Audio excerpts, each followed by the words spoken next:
Paper leaks. In one exam, something happens. In another exam, something else happens. Some people are allowed re-exam, some people are not allowed re-exam. Rampant privatization means private companies are checking exams, wrong papers are going. It's a brutal, terrible system. It's an extortion system. I said it in my meetings.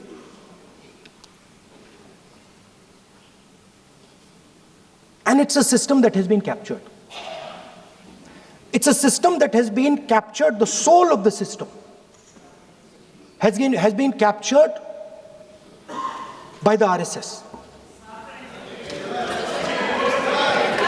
The soul, sir. Rajnath Singh ji said, sir, please.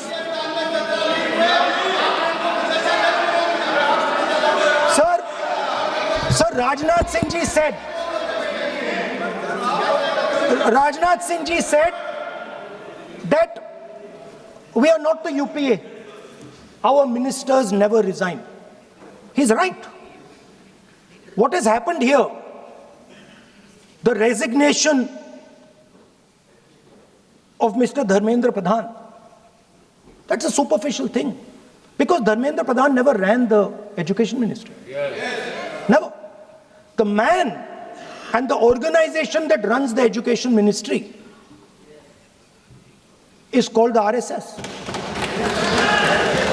And the man who runs it is an OSD sitting in the minister's office. So, what the students are really irritated about is that they are not allowed to be students in India. They are not allowed to follow their passion. They're not allowed to say what they want. They're not allowed to ask the questions that they want. They have to buy this nonsensical history that the RSS fantasizes about. They have to buy this structure.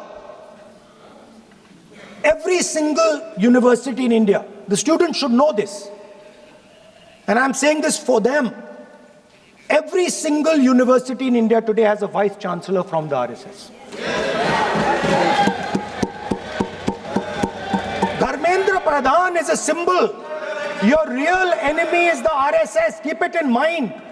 They are the people who are not letting you be students. They are the people who want you to be andhbhakts. And this is a reaction from the soul of India that is saying, under no circumstances are we going to become your andhbhakts. Under no circumstances are you going to define our future. Under no circumstances are we going to live. And this is a beautiful expression. The amazing thing to me, the amazing, fascinating thing to me is that the parents of these children did not have the courage to face the BJP. The parents of these children did not have the courage to face the RSS. And yet these children, brave, imaginative, powerful,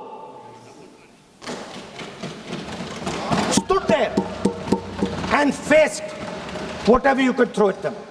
I've got some experience about facing the RSS, about facing Mr. Narendra Modi, about facing this group. The game is not about facing them. There's nothing in them. There's nothing in the RSS. The game is about facing your own fear. And that is what the students did. The students overcame their fear. The students challenged the idea that you could destroy them. They challenged the idea that you could destroy their career. They asked the question, why are you not allowing us to have jobs? They asked the question, why can we not fall in love with somebody we like? They asked the question, why do you attack different religions? They asked all these questions, and they asked it in public. You couldn't do nothing about it. And I'm very happy today to see that the so-called Home Minister of this country does not have the courage to come and sit here. He does not have the courage to come and sit here. Sir, please. आज प्रश्न है, I saw the Home माननीय Minister. मंत्री जी बैठे हैं, जिनका विधेयक है वो बैठे हैं। I saw the Home Minister, sir. Carcade. Sir, I saw the carcade. 30 cars. With the Home Minister sitting inside the car. Like that. Looking. Shaking. What is this, sir? Speaker, sir. Why is the Home Minister not here today? The Home Minister is not here today because he's not here today because he is scared.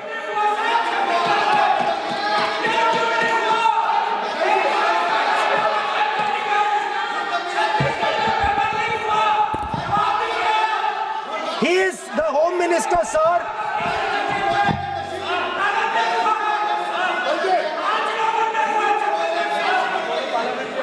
Sir, बैठ जाओ। देखिए, आज home मंत्रालय पे चर्चा नहीं हो रही। आज जिस विधेयक पर चर्चा माननीय मंत्री जी बैठे हैं। The Home Minister, sir, the Home Minister. No, आज होम मिनिस्टर पर चर्चा नहीं है। जिस विधेयक पर चर्चा है, विधेयक पर मंत्री बैठे हैं। यही व्यवस्था रहती है सदन के अंदर। Sir, the Home Minister.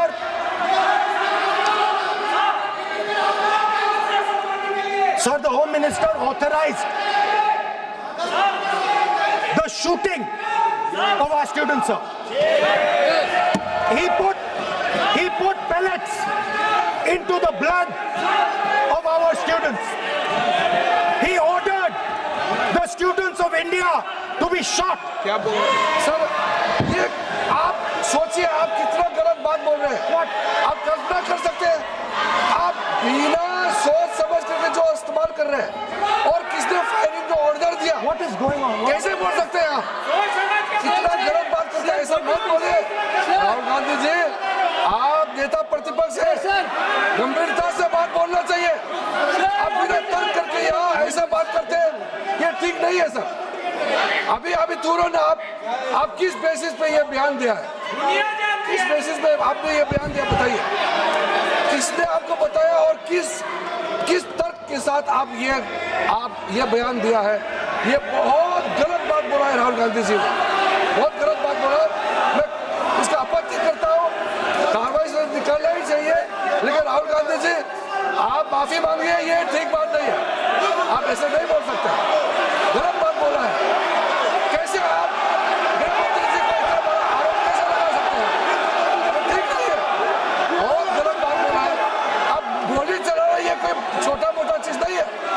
ये तो देखिए कितना गलत बात बोला अध्यक्ष, ऐसा तो नहीं बोल सकते। How can he say that somebody ordered firing? You can make statement outside in the house. You cannot make that statement. It is a serious allegation. It is a breach of his own position and privilege. This is not proper. ऐसा नहीं हो सकते, आप कैसे बोल सकते हैं?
अध्यक्ष महोदय, नहीं अध्यक्ष महोदय,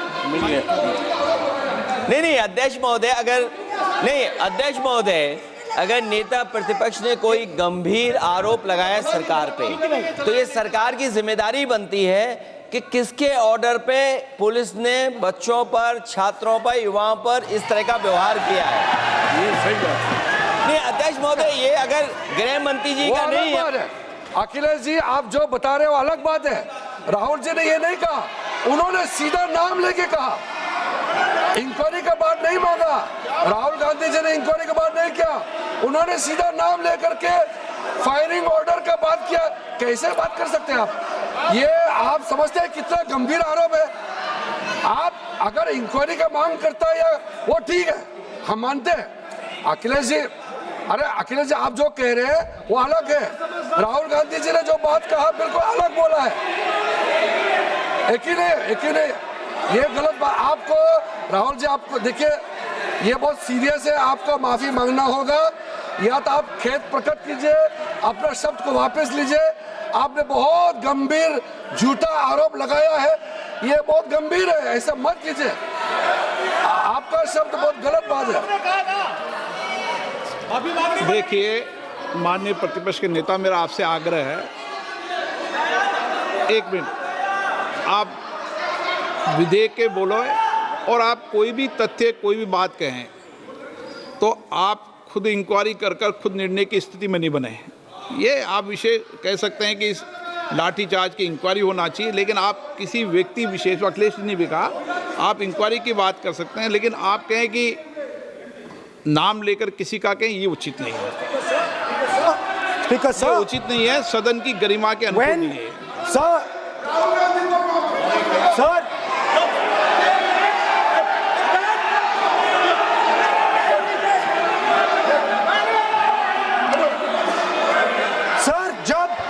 सर जब आतंकवादी को गोली मारी जाती है,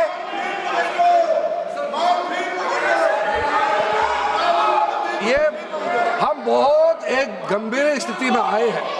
हम तो शुरू से कहा, और हमारा रक्षा मंत्री ने भी अपील किया, यहाँ शांति सुनना चाहते हैं। लेकिन आप ये बताइए कि आप जो गृह मंत्री जी का नाम को लेकर के, आप गृह मंत्री जी का नाम को लेकर के आपने जो शब्द इस्तेमाल किया, जो आपने वक्तव्य दिया, इस बेसिस पे आपने कहा है, आप प्रूफ दिखाओ। आपको माफी मांगना होगा सर, ये इसको हम हल्के में नहीं ले सकते, नहीं तो कल को कोई भी मेंबर उठ के कुछ भी बोलेगा।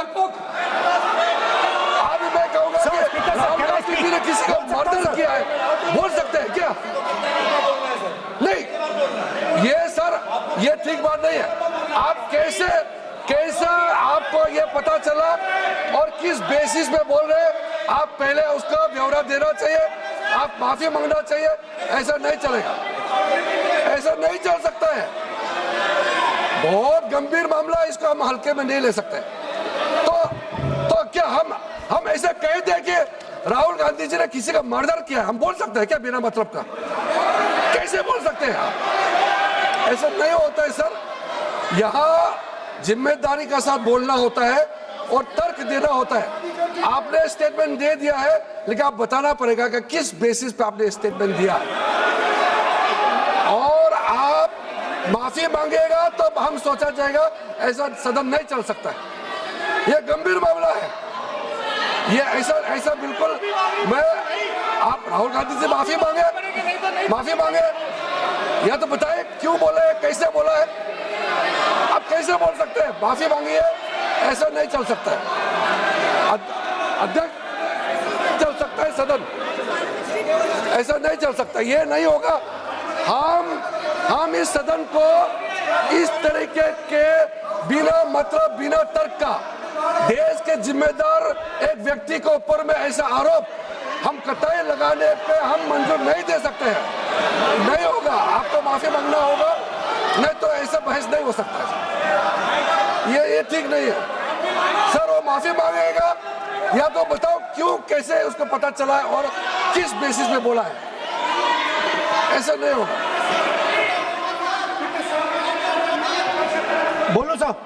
नहीं बोलिए आप, स्पीकर लेकिन सर, द यूज, मैं बोल सकता हूं सर प्लीज? मेरा मानना ये है कि आपने जो तथ्य किए हैं उन तथ्यों में जब तक कोई पुख्ता सबूत नहीं हो आपके पास, कोई इंक्वायरी कमीशन किसी रिपोर्ट नहीं हो, ऐसे शब्द कार्रवाई में नहीं जाना चाहिए। बोलने तो दीजिए सर, आप बोलिए ना, लेकिन बोलने दीजिए सर। कौन मना कौन कर रहा बोल, लेकिन बोलने के अंदर आप कोई तथ्य बोले तो सदन में बोल रहे हैं आप, सदन के बाहर और सदन के अंदर। मैं बोल सकता हूं सर? हाँ बोल सकते हैं आप, तो सदन के बैठाइए सर इनको। बोल सकते हैं, अदरवाइज नहीं हो। स्पीकर सर,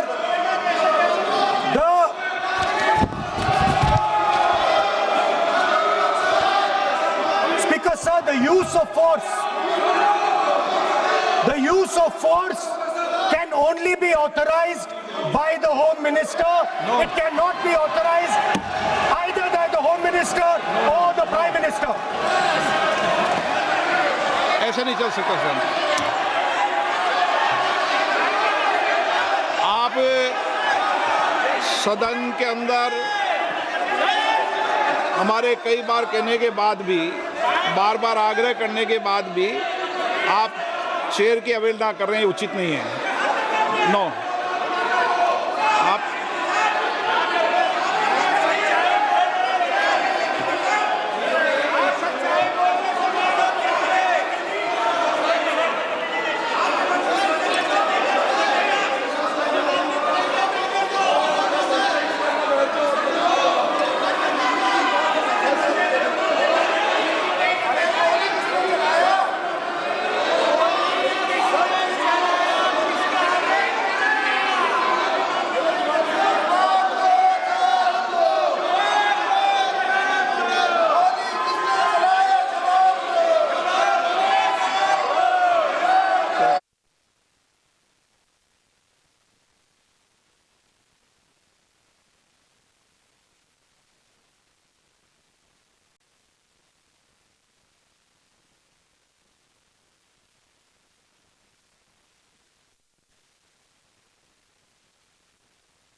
होम मिनिस्टर का कौन सा ऑर्डर है, वो ऑर्डर का कॉपी आप निकाल के बताइए।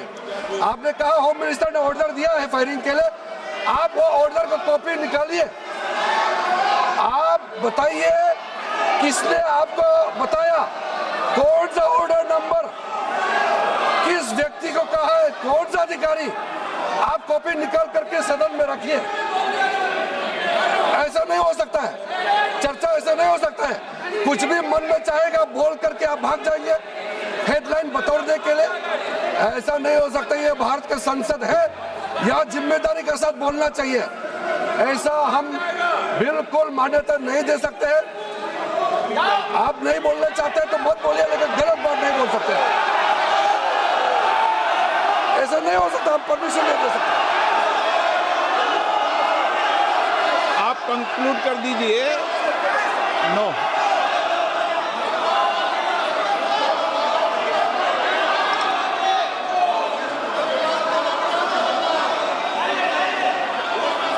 माननीय प्रतिपक्ष के नेता जी से मैंने आग्रह किया है कि वह बिना तथ्यों के, बिना सबूतों के, बिना निष्कर्षों के सदन के अंदर कोई बात को नहीं कहे।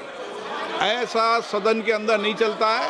सदन के बाहर और सदन के अंदर बोलने में सदन की मर्यादाएं, नियम, प्रक्रिया होती है। ये मेरे आपसे